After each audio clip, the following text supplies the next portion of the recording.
Thank you to Squarespace for sponsoring today's video. From websites and online stores, Squarespace is all-in-one platform to build a beautiful online presence. Hello friends, I hope that you've been well. I apologize for the state of my voice. I have been kind of going back and forth between a cold. I thought I was better, but I got sick again for some reason, so bear with me. I am going to just keep sipping my tea here and hope for the best. But yeah, we are back with another Zodiac series illustration here. If you didn't know, I've been doing a Zodiac series throughout this year. I've been doing one a month, and so today we are going to be working on the sign Cancer. And as you might have guessed from the title and or thumbnail of this video, I am actually going to be discussing my advice and experience on being a full-time independent artist in today's video. And if you are interested in actually hearing about the actual process of the illustration, I have a more thorough kind of discussion voiceover for some of the previous Zodiac illustrations, and the process essentially is the same, where I'm using a hot press watercolor paper, watercolors, acrylic wash, and colored pencil, and then like some inks. But before we dive into the topic of today's video, I just want to give a little bit of an explanation behind all of the kind of design choices behind this illustration. With Cancer, the color most associated with it is purple and silver, so of course that was an easy color palette choice for me. And since Cancer is a water sign, I of course wanted to lean into the water motifs, and keeping that in mind, I decided to go with a lot of cool tone purples for the background to kind of lean into water but still keep with the purple color palette. And then when it came to the character, I did a mix of really warm purples and pinks and then cool tone purples, and the silver of course ends up being accents kind of throughout the piece with like a metallic ink. And the other thing was that the symbol for Cancer is a crab, and much like my other Zodiac illustrations, I didn't want the series to feel super on the nose necessarily. I wanted to take a little bit more of a subtle approach, especially considering that not everybody is necessarily interested in Zodiac series. So I feel like going for something much more subtle, that way if you aren't into horoscopes or astrology, you can still enjoy it. So the very small nod to the symbol here is I did a tiny crab earring, but in the end I think it kind of looks a little bit like a spider just because it was so small. I didn't want to go super detailed or very like a photorealistic, but yeah, if you know, you know, I guess. The other kind of things that I wanted to take note of, the the stone or gem that is associated with Cancer is pearl. So I of course had to include multiple strings of pearls on the sleeves, pearls on the gloves, and I felt like having the pearl motif with water and a crab, it all just felt very like cohesive. So that was like a fun serendipitous thing that they all sort of aligned really nicely. And then when it came to deciding on the look of the character, I always like to take inspiration from celebrities or notable people that have the same sign. So when I looked it up, I saw that Ariana Grande and Selena Gomez are both Cancers, and I feel like they both have this very sweet, kind of innocent look to them naturally. Like they have like really kind of cute faces, kind of doll-like in a way. Very sweet. So that's definitely the energy that I tried to emulate with this character, and also the personality traits that are notably assigned to Cancer is that they're sentimental, gentle, and sensitive. So I really wanted to make sure to try and convey that with her expression and the pose that I chose. The other fun thing that I noticed about this character that I did for Cancer is that another famous Cancer is San from ATEEZ. And I know that might seem like a left field choice because San is quite well known for being like a very powerful, kind of intimidating performer. But for those of you who are familiar with him, he is actually such a little softie, and I think him being a Cancer totally makes sense to me.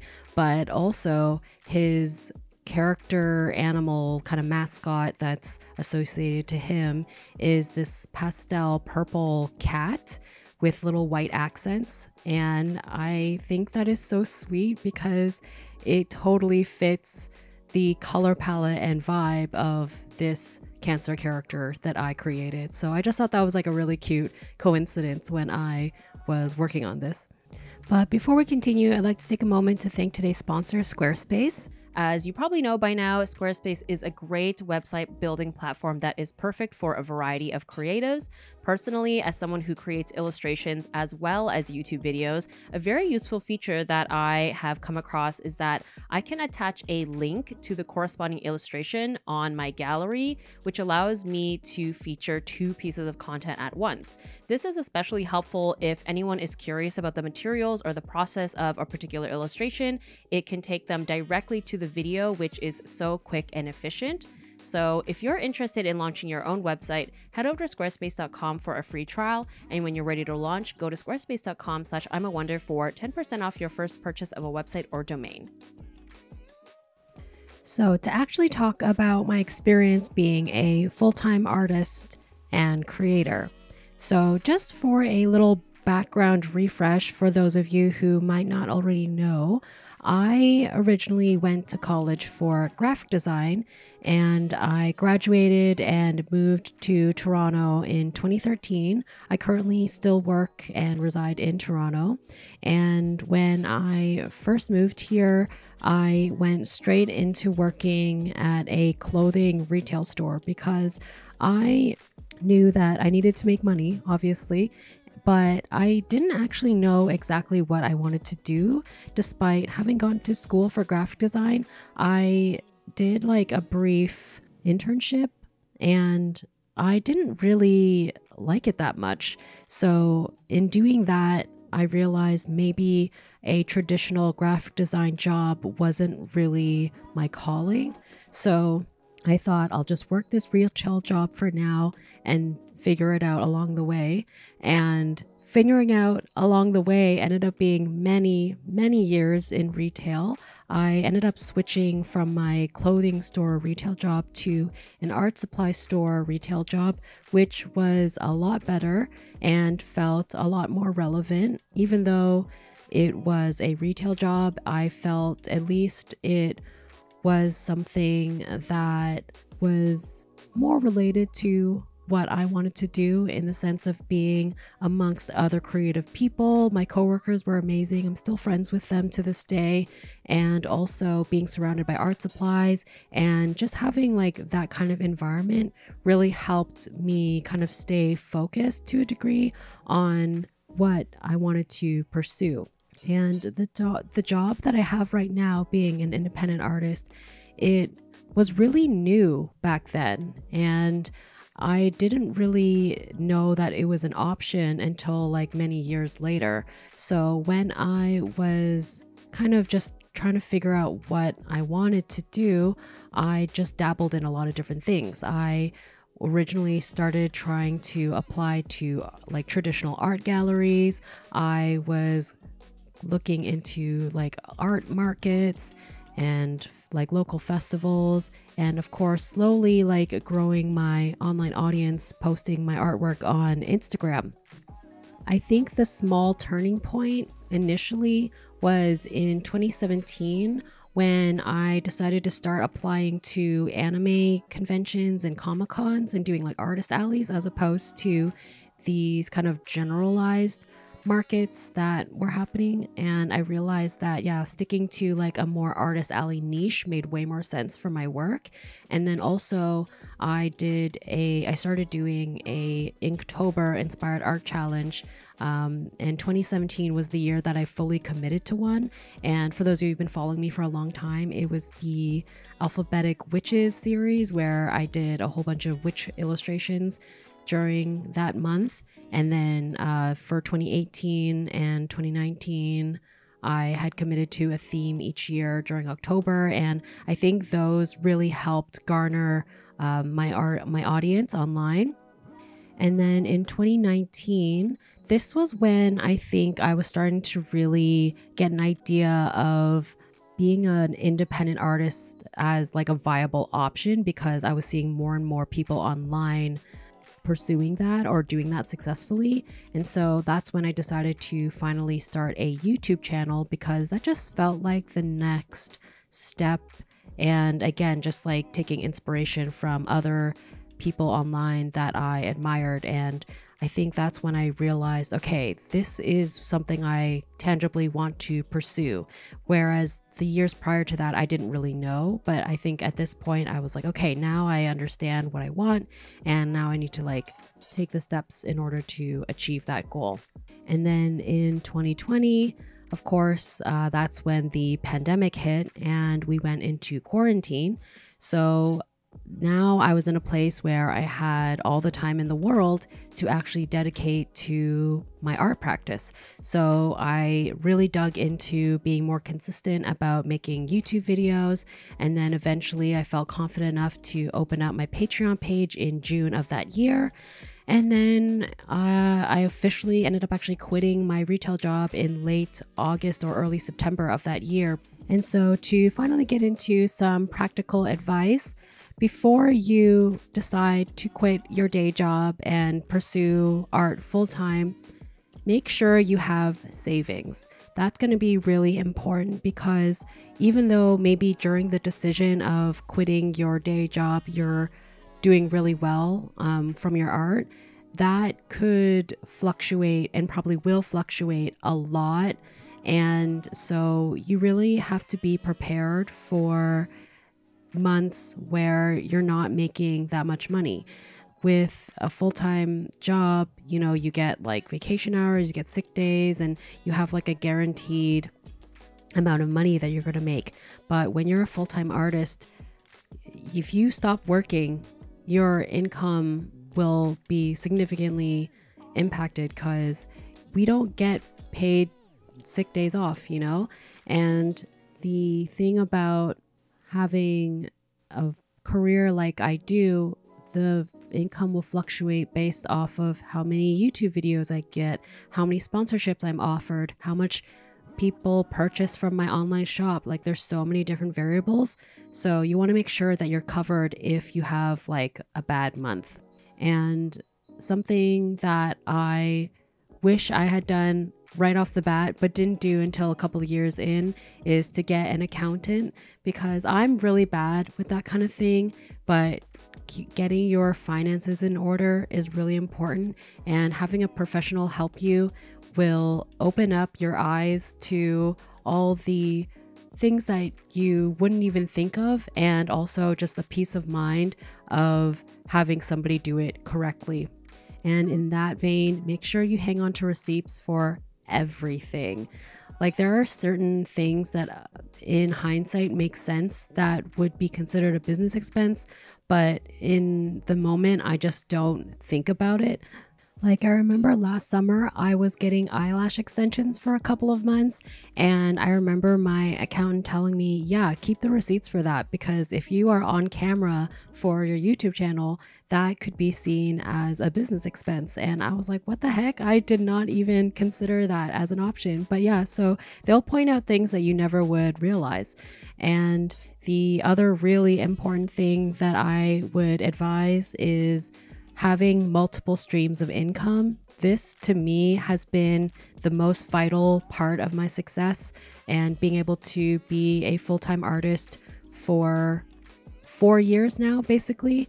And the importance of that, like I was mentioning before, being a full-time artist in the way that I am anyways, the income fluctuates. So if one month my YouTube channel is not performing very well, I still have my Patreon to rely on, or I have my online shop. So all these different streams of income help balance each other out and make sure that I am covered in some way. And in that same vein, having your name or your work in multiple places is also really important, because you're going to be able to reach a wider audience that way. Like when I started my YouTube channel, I just assumed that the majority of the people that were going to be watching my YouTube videos were going to be from my already existing Instagram audience. But right away, I noticed that I was gaining a lot of new, like brand new followers just from YouTube, because not everybody who's on Instagram uses YouTube and vice versa. And that could be said for TikTok and other platforms. So you really want to be able to extend your reach to hit new and different audiences. And the beauty of that multiple streams of income as well, it gives you a lot of flexibility in terms of where you want to put your energy and time. When I was first starting out, I hustled really hard to keep the momentum going, because I was, really scared of having to go back to my retail job or having to apply for a new job. And I just really didn't want to fail. And so when I embarked on my full-time independent artist journey, I worked way harder than I do currently. I was to the point where I was overdoing it for sure. But I think that, that initial hustle, grind did end up benefiting me in a way, because I was just really maintaining this really good momentum. And I think, having the ball rolling right off the bat, it gives a good sense of consistency, and it's really important to grow your audience.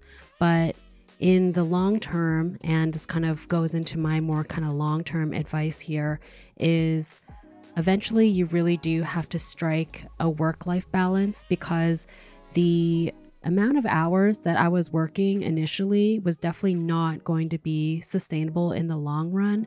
But I think I was able to do it because, one, it was still the pandemic, or at least we were still mostly quarantined. So I just didn't really have any other things going on other than just to work. And again, that fire under my ass, I was very fearful of failure, but eventually I could feel myself burning out.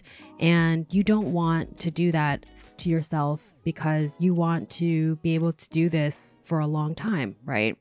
And so it's really important to put certain boundaries on yourself and be fairly strict about it when you can. So for me, I try my best not to work into the evenings. I usually give myself the weekends off, just to give myself a sense of a schedule and some kind of organization. Of course, when there's a tight deadline or something comes up, I will make exceptions and hustle. I guess an example is right now, I'm totally sick. I sound like I'm dying, but I have to meet this deadline. So, sometimes you just got to sacrifice and push through, right? Or when I was getting ready for a convention recently, I pumped out way more illustrations in a very short time frame than I normally would, because I was working well into the evenings. But again, that's something that I only make exceptions for. It's not something that I do to myself all the time, because if you always are working at 10% and not fully recharging, then you're never going to be giving your best work, your best output. So rest is productive. Being restful is productive. And I think that's something that I constantly have to remind myself of and want you to think of as well. And another kind of hard pill to swallow that I've been experiencing lately is that growth is not exponential. You're not just going to see an incline of growth forever. unfortunately, there will be ups and downs. And when you're kind of in those low moments, that's when you really start to evaluate what brings you joy in the job that you have chosen. And this is where it's important to make sure that you're balancing what you want to do and what your audience wants, or at least what you think your audience wants. Sometimes it's hard to know, right? But when people ask me about starting their own YouTube channel, for example, I always tell them, like, yes, be mindful of what you think your audience is looking for and what they would gravitate towards and what they want to see from you, but make sure that you still enjoy making that content, or at least you're balancing it with content that really resonates with you. Because if you're pouring like hours and hours into making videos that you don't really like, but you think your audience will like, you're going to burn out and you're going to start to resent it. And that's definitely not what you want. And the worst is if you put all this time and effort into something that you didn't love, and then on top of that, it also doesn't perform well. It's just like salt to the wound, you know? So for me, at least, if I'm making sure that I'm doing content or making art that still resonates with me, if it doesn't necessarily perform like super, super well, at least for me, I enjoyed making it. And the beauty of posting things on YouTube, on Instagram, whatever, just because it didn't initially do super well, it has like a long life cycle, if that makes sense. With YouTube videos, you know, they will just be on there for people to view and discover later on. And with artwork that I make, it can turn into prints and I can sell the original, and it's not like a one and done thing. So that's something to keep in mind, that just because you don't get the immediate results that you were hoping for, your artwork and your content will serve you over time. And my final piece of advice that I'm currently implementing in my own life is to be flexible and be willing to adapt. I think the main thing right now is short form videos. That's definitely not something that I would have expected to be something that would be so prevalent in the current landscape of social media and the platforms. I kind of assumed that making long form YouTube videos was going to be my kind of main content machine, but now I'm learning to try and make short form videos for Instagram Reels, YouTube Shorts, and now TikTok.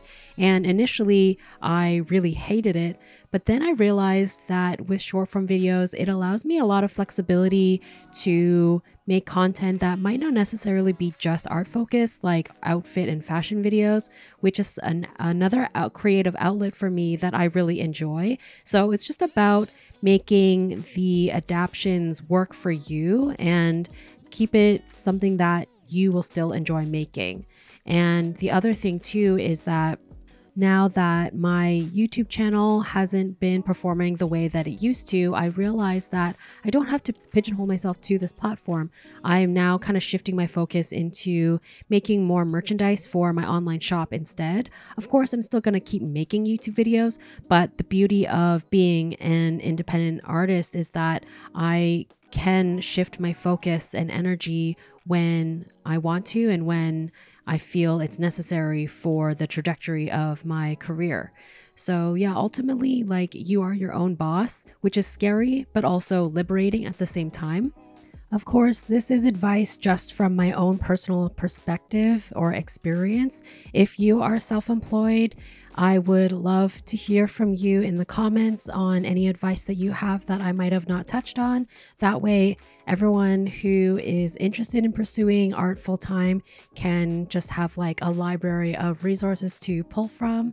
And for those of you who are interested in pursuing art full-time, I am rooting for you, and I hope that this video was helpful.